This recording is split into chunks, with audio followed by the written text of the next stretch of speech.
अरे बाप रे, कल भी ये सवाल पूछा था, आज भी पूछ रहा हूँ, सॉरी। क्या आर्थिक आरक्षण से यूपीएससी में एज लिमिट बढ़ेगा या नहीं? कुछ लोगों का कहना है कि नहीं बढ़ेगा, मेरा मानना है कि बढ़ेगी। वो बढ़ेगी तब जब सरकार को ये बात समझ में आएगी। उसकी वजह सिंपल सी है, अगर एससी एसटी ओबीसी को आरक्षण के साथ एज रिलैक्सेशन दिया गया है, तो फिर जो आर्थिक रूप से वंचित है उनको भी मिलना चाहिए। तो ये आरक्षण अपने आप में चलेगा या नहीं, इस पर मुझे संदेह है, लेकिन अगर ये चलेगा तो स्वाभाविक है कि इसमें एज लिमिट और अटेम्प्ट्स बढ़ने चाहिए, बढ़ेंगे। मतलब जो व्यक्ति आर्थिक रूप से वंचित वर्ग में आ गया, मेरा अनुमान है कि उसे भी 3 एक्स्ट्रा अटेम्प्ट्स और 3 साल मिल जाएंगे, अगर ये चलता है तो एक आंदोलन इस पर भी हो जाए, खेलो आंदोलन, आंदोलन किसी पे हो जाए। आरक्षण मिले उसको जो सच में वंचित परिवार से हो। मेरे ख्याल से अगर ठीक लोगों को आरक्षण मिले तो जिनको नहीं मिलता उनको भी बुरा नहीं लगेगा।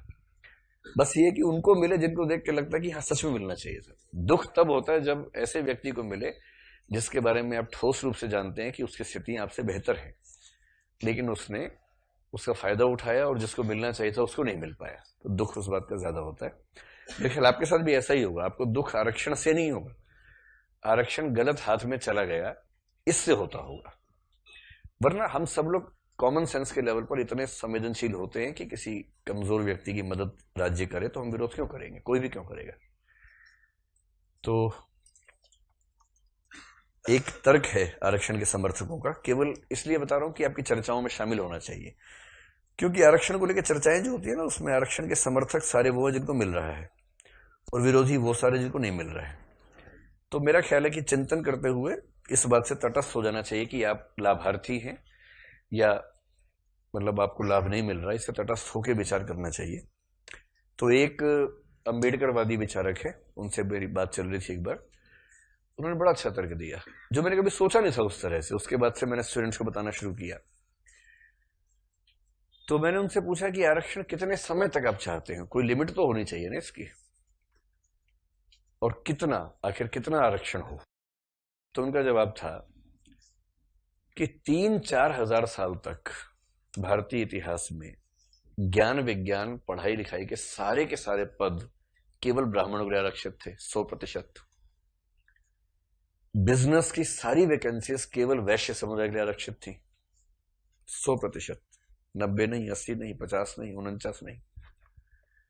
और सेना संबंधी सारे दायित्व केवल क्षत्रियों के लिए आरक्षित थे। जब आपने 3-4 हजार साल तक 100% आरक्षण कुछ वर्गों को दिया, और जो उस समय शूद्र या अंतिम वर्ण कहलाए, शूद्र को कुछ लोग मानते हैं कि ओबीसी है, और जो 5वां है दलित, वो शूद्र से भी नीचे है, क्योंकि ब्राह्मण क्षत्रिय वैश्य शूद्र, अगर चौथा शूद्र है तो फिर ओबीसी क्या है। इसलिए कुछ लोग मानते हैं कि ओबीसी शूद्र है, और ओबीसी के नीचे जो क्लास है, जो दलित है, ओप्रेस क्लासेस है, उनको दलित या दमित या एससी हम कह देते हैं, साथ में एसटी को अटैच करते हैं। इन वर्गों को 3-4 हजार साल तक किसी भी पद पर जाने के लिए 1% भी स्कोप नहीं मिला। तो जब विषमताएं हमने 3-4 हजार साल में खड़ी की हैं, तो समानताएं स्थापित करने के लिए 70 साल में क्यों इतना पेट में दर्द हो रहा है हम लोगों को, उसको भी समय दीजिए भाई। खराब लगता है ना, मुझे भी लगता था, क्या करें क्या करें, लेकिन समाज में बदलाव की कीमत कोई तो चुकाएगा ही। अब हमें चुकानी है तो चुकाइए, क्या दिक्कत है। तो लेकिन जब आप इन तर्कों को समझ लेंगे तो आपका पीड़ा और चुभन कम हो जाएगी, आपको रियलाइज हो जाएगा। मतलब इसको कोडवेल की भाषा में अगर कहना हो ना, कोडवेल ने बड़े अच्छे तरीके से बताया, बहुत अच्छा तर्क ये होता है। जैसे मुझे अपनी योग्यता पर ठीक ठाक विश्वास है, मुझे ये भरोसा है कि मुझे कोई भी विषय कोई कहे पढ़ने के लिए तो मैं पढ़ लूंगा, इसमें कोई दिक्कत नहीं लगती मुझे। साइंस मेरी बैकग्राउंड नहीं है, मतलब स्कूल के टीचर्स ने काफी कोशिश की साइंस पढ़ाने की, लेकिन मैंने साबित कर दिया कि वो अच्छे टीचर नहीं है, तो मैं ठीक से नहीं पढ़ता था। मेरा इंटरेस्ट नहीं था पढ़ने में, कभी भी इंटरेस्ट नहीं था। कॉलेज के बाद इंटरेस्ट आया पहली बार पढ़ने में, तब तक नहीं आया। लेकिन मुझे ये पता है कि अगर मुझे कोई कहे कि मैथ्स में ही कुछ करना है तो अधिक से अधिक 1 साल लगेगा, और मैं 12वीं का, बीएससी का, एमएससी का मैथ समझ सकता हूँ, मुझे इतनी भी दिक्कत नहीं है, मुझे अपनी क्षमताओं पर भरोसा है। कोई कहे इंजीनियरिंग करनी है तो ऐसा क्या है, इंजीनियरिंग भी कर लेंगे, मेडिकल साइंस भी पढ़ लेंगे, ऐसा क्या होता है उसमें, सीखने तो सीख लेंगे, क्षमता तो है ही। पर अगर मेरे पास ये क्षमता है तो ये क्षमता सिर्फ इसलिए नहीं है कि मैं कोई 30 मार खाऊं। ये क्षमता आती है केवल दो वजह से, एक जेनेटिक्स, एक एनवायरनमेंट।